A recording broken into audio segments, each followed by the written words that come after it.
So, here's the family treasure. And I'm talking to at Artlab to Marianne Gooden and Kristin Phillips, Susan Marsden, and this is a lace tablecloth, which was, I'm fairly certain, or absolutely certain, made probably collectively by the women of the family when my great-grandmother Emily Hodge married R.J. Rutherford, Bob Rutherford.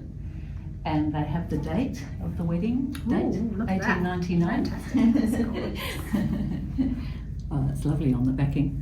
So what are you hoping I can tell you today, Well, Susan? I think there's a couple of things. One is obviously some drawing on your own expertise about what the lacework is and how it might have actually been put together.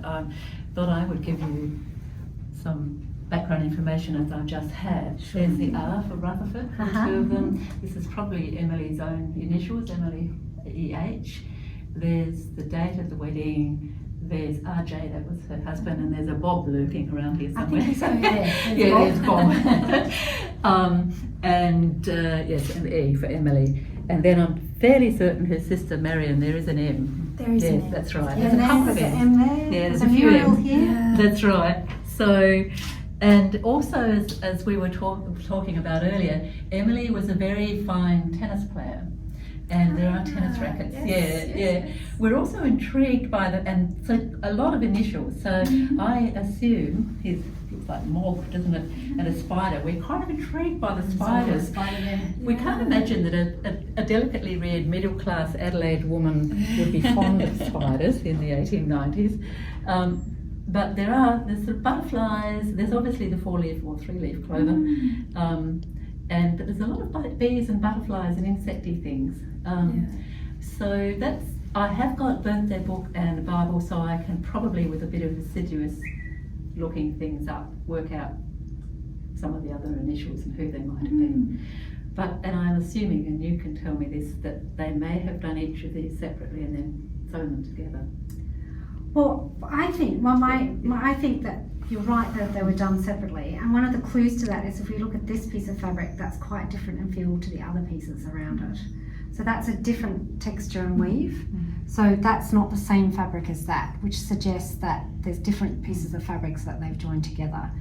I think it's really unusual because of the idiosyncratic kind of embroidery on it. You see a lot of tablecloths like this that are very formulaic, that they've obviously followed patterns that they've got from so forth. But here we're seeing things like the spiders, like this one even here is a little web with a tiny little spider hanging down the bottom. I've never seen that as a symbol on a cloth of this date. And there's certainly the tennis rackets and the initials and so forth is really, really interesting. I noticed too here, this is really unusual because the initials are the right side here, which implies that it's supposed to fold over. Because if we have it flat, you see the wrong side of the initials. So it sort of suggests that that was always a little flap that you folded over, which is unfortunately then ripped later. But it's just really, really unusual and such a fantastic sort of chronology of the family interest and who was happening in the family that you've got that all on one tablecloth. That's really, don't you think that's really unusual, Marianne? Have you seen anything similar? No. Can you tell me about some of the techniques? Yeah, so I think you've got lots of hand embroidered techniques being used here, from sort of satin stitches through to bullions, which are being worked here. There's some fly and feather stitch worked around the edge, and then these areas where you've got sort of what look like lace work have been pulled and drawn. So it's sort of pulled and drawn work where threads have been selectively cut and then gathered together and tied. So it's a very labour intensive technique, but so effective, particularly when you see it on the black background. Yes. So it's a real medley of techniques, and I think it's just it's really unusual having such a collection of symbols and motifs that obviously were very personal to the maker and her family.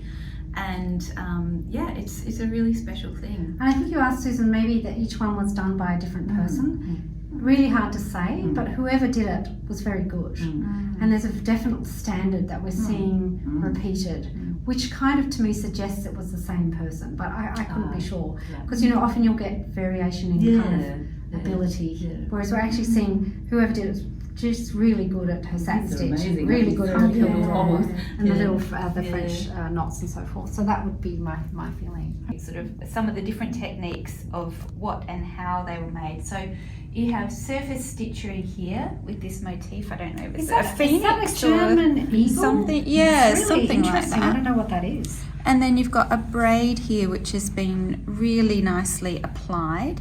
You've got some cut and pulled work here, drawn thread work, and again here. And if we flip it over, you can see the stitching of the braid where that's been attached, and you can also see here where they've cut the fabric, turned it back, and then put in some stitch work to make this little spider web.